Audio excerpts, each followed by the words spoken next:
Assalamualaikum warahmatullahi wabarakatuh. Selamat pagi anak-anak. Hari ini kita akan melanjutkan materi di bab 3 yaitu zat dan karakteristiknya. Nah, di pertemuan kemarin kita kan sudah belajar mengenai unsur, senyawa, dan campuran. Hari ini kita akan mulai belajar dari pemisahan campuran. Campuran sendiri merupakan gabungan dua zat atau lebih. Jadi, pemisahan campuran merupakan metode atau cara untuk memisahkan dua zat atau lebih tersebut menjadi zatnya masing-masing. Nah, metode pemisahan itu banyak digunakan dalam proses penjernihan air, pemisahan garam, analisis logam, dan lain-lain. Metode pemisahan campuran itu ada banyak ya.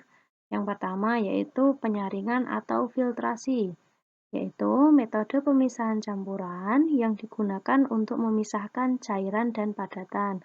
Contohnya, pemisahan pasir dan air dari larutan pasir. Dilihat gambar di sini. Misalkan di sini itu dia campuran pasir dan air. Nah, bagaimana cara memisahkannya? Yaitu dengan cara disaring. Nah, di sini itu ada kertas saringnya. Larutannya dimasukkan, nanti airnya akan berada di sini, kemudian pasirnya akan tertinggal di kertas saring. Nah, itu caranya dengan penyaringan atau filtrasi. Yang kedua dengan sentrifugasi, yaitu metode pemisahan untuk memisahkan padatan yang sangat halus. Contohnya untuk memisahkan sel darah merah dan sel darah putih pada plasma darah. Yang ketiga, dengan cara kristalisasi, yaitu memisahkan zat padat dari pengotornya, di mana zat padat dilarutkan, kemudian diuapkan sehingga tertinggal zat padatnya saja. Misalnya pada pemisahan garam dan air dari larutan garam. Kalau kalian tahu ada tambak garam dari air laut itu kan itu dipanaskan. Nah, itu airnya akan menguap sehingga tertinggal garamnya saja. Terus kemudian ada penyulingan, ada juga sublimasi, ada kromatografi dan evaporasi. Nah, kalian bisa membaca di halaman 36 sampai 37 LKS ya. Nah, lanjut kita akan belajar mengenai larutan asam, basa, dan garam. Kita mulai dari larutan asam. Apa itu larutan asam? Zat asam sendiri merupakan zat yang apabila dimasukkan ke dalam air akan melepaskan ion H+ atau ion hidrogen. Nah, asam itu identik dengan ion H+. Asam sendiri banyak ditemukan pada buah-buahan dan sayuran. Nah, ada ciri-ciri larutan asam itu yang pertama rasanya masam. Nah, kenapa? Karena ya dia itu banyak ditemukan di buah-buahan tadi. Misalnya jeruk. Jeruk itu kan rasanya masam, berarti dia termasuk zat asam. Yang kedua sifatnya bersifat korosif atau merusak benda yang dikenainya. Nah, selanjutnya yaitu mengubah lakmus biru menjadi merah.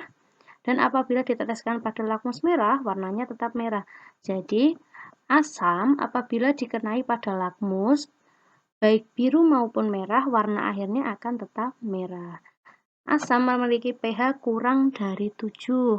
Nah, contohnya ada asam klorida, asam sulfat, asam asetat, dan lain-lain. Nah, kita lihat di sini asam klorida. Tadi kan asam itu dia identik dengan ion H+. Nah, sehingga kalau di sini ada asam klorida HCl.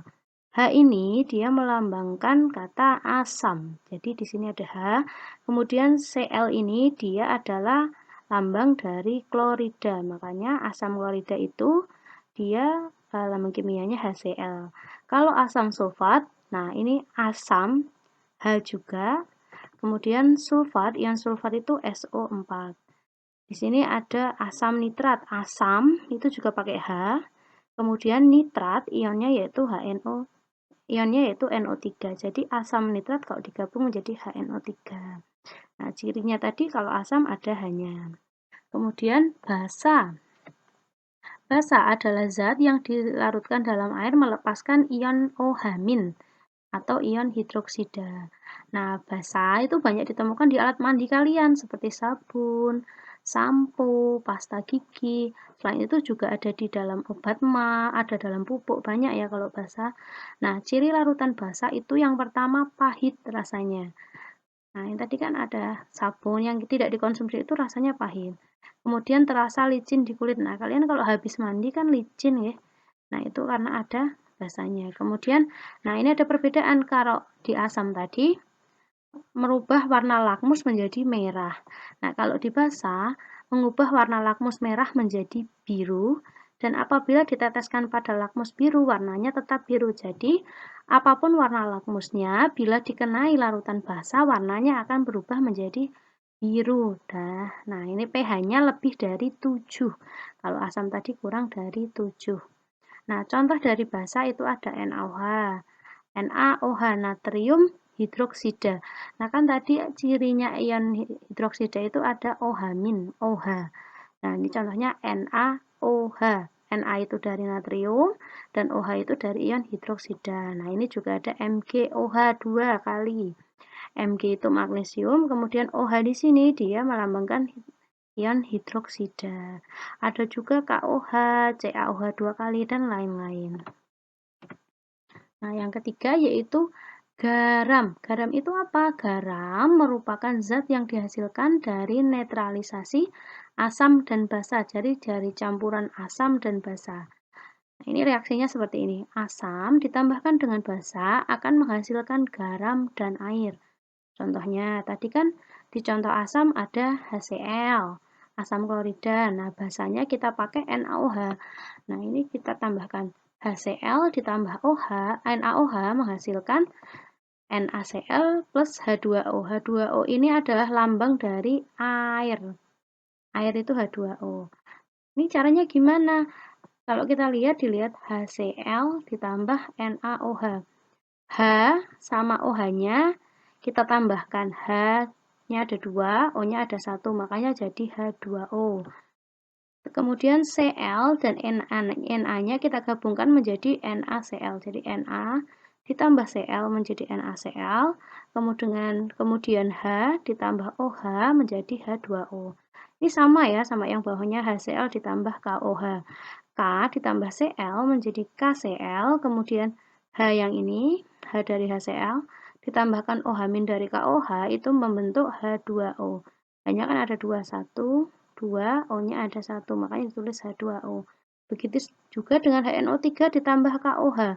Nah, ini OH ditambahkan menjadi H2O, kemudian K ditambah NO3 menjadi KNO3. Nah, pH larutan garam sendiri, dia bergantung pada kekuatan asam atau basanya. Nah, kan tadi kalau asam itu pH-nya kurang dari 7, kalau basa itu lebih dari 7. Nah, apabila garam itu asamnya lebih kuat, berasal dari asam kuat, maka pH-nya dia kurang dari 7. Tapi, kalau penyusunnya garam ini berasal dari basa kuat, makanya dia pH-nya lebih dari 7. Jadi, tergantung kekuatan asam dan basa. Nah, sebenarnya gimana sih kita kalau mau mengukur kekuatan garam, basa maupun asam? Nah, itu kita menggunakan indikator. Indikator merupakan alat yang digunakan untuk menentukan jenis zat termasuk asam dan basa. Nah, indikator ini ada beberapa jenis. Yang pertama, indikator alami, yaitu indikator yang diperoleh dari alam yang dapat menunjukkan perubahan warna pada larutan asam dan basa. Contohnya, indikator dari kunyit, bunga mawar, kubis ungu, bunga sepatu, dan lain-lain. Coba diperhatikan gambar indikator alami. Nah, ini bunga mawar, ini ada kunyit, ada kubis ungu atau kubis merah, ada bunga sepatu, ini ada wortel, ini ada bunga. Nah, kita lihat kubis merah, kalau diambil sarinya, nah kubis merah, warna aslinya ungu atau merah atau lembayung, kalau dicampurkan dengan larutan asam, nanti dia akan membentuk warna merah muda. Kalau dicampurkan dalam larutan basa, dia akan membentuk larutan berwarna hijau. Kemudian bunga sepatu, dia menjadi merah kalau di larutan asam. Ini bunga sepatu yang ditumbuk diambil larutannya ya. Semuanya seperti itu caranya. Kalau di larutan basa dia menjadi kuning. Kemudian ada bunga mawar ini. Kalau dia di larutan asam warnanya merah muda. Kalau di larutan basa dia warnanya hijau dan seterusnya ya. Ini tabelnya di sini sudah lengkap. Di buku juga ada. Yang kedua ada indikator buatan. Indikator buatan merupakan indikator hasil buatan manusia. Nah, contohnya itu kertas indikator universal dan kertas lakmus. Ini merupakan gambar indikator universal. Nah, cara penggunaannya kan kalian tadi sudah belajar ya, kalau pH 1 sampai dengan 7 dia itu termasuk dalam larutan asam atau zat asam. Sedangkan 7 ke atas sampai 14 itu dia zat basa. Jadi 1 sampai di sini 7 ini netral, 1 sampai 6, kemudian 8 sampai 14. Ini di sini basa, yang di sini asam. Nah, cara penggunaannya ini kan ada kertasnya, kalian sobek, habis itu dimasukkan ke dalam atau ditetesi larutan asam. Nah, kalau dia warna kertasnya berubah menjadi misalnya ini oranye pekat, berarti dia pH-nya 2. Kalau ditetesi larutan basa yang pekat sekali, nah warnanya berubah menjadi seperti ini, berarti dia pH 14. Nah, tinggal mencocokkan aja. Nanti kertas yang kalian tetesi dengan zat asam atau basa itu akan berubah sesuai dengan pH-nya berapa. Kalau misal warnanya jadi hijau seperti ini berarti pH 10. Kalau warnanya jadi kuning seperti ini berarti pH-nya 5. Jadi tinggal mencocokkan sesuai warnanya ini.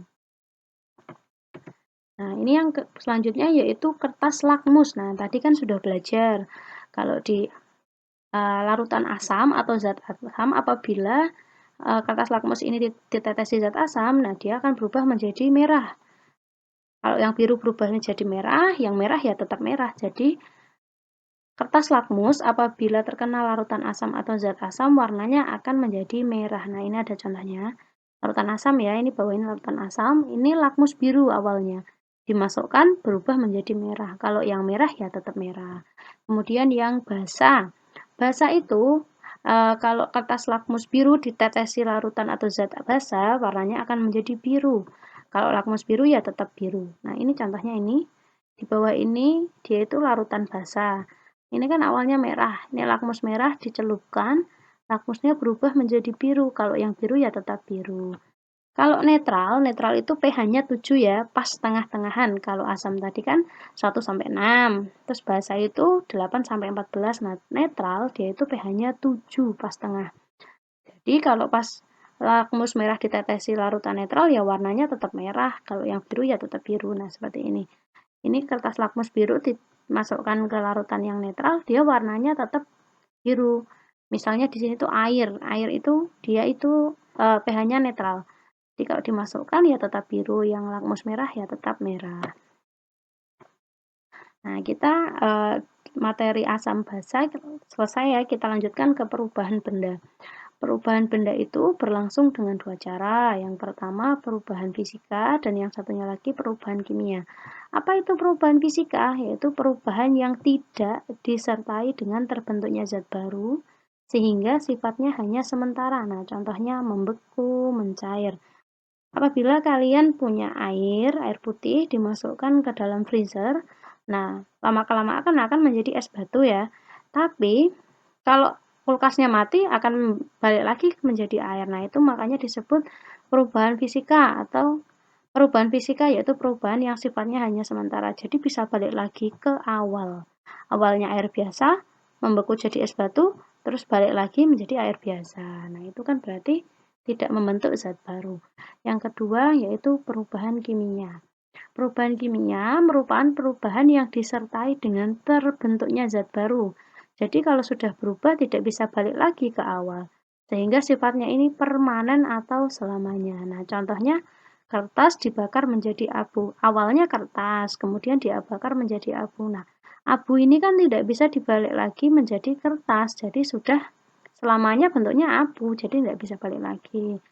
Kemudian beras dimasak menjadi nasi. Nah, awalnya beras, kemudian dimasak menjadi nasi. Nasi kan tidak bisa balik lagi ke beras. Nah, itu yang dinamakan perubahan kimia, yaitu perubahan yang disertai dengan terbentuknya zat baru, sehingga sifatnya itu permanen atau selamanya. Nah, materi untuk bab 3 sudah selesai. Nah, ini tugasnya ya, untuk tugas 2 minggu ini, kalian mengerjakan uji kompetensi 3 di LKS halaman 37 sampai 39 Romawi A dan B. Nah, ini ditulis di buku, dikirimkan lewat Google Classroom atau lewat WhatsApp. Kalau 7A dikirim ke Bu Yaya Saheria, 7B dikirim ke Pak Parianto, dan 7C, D, E, F ke Bu Saprin ya. Terima kasih, semoga sehat selalu, semangat terus belajarnya. Assalamualaikum warahmatullahi wabarakatuh.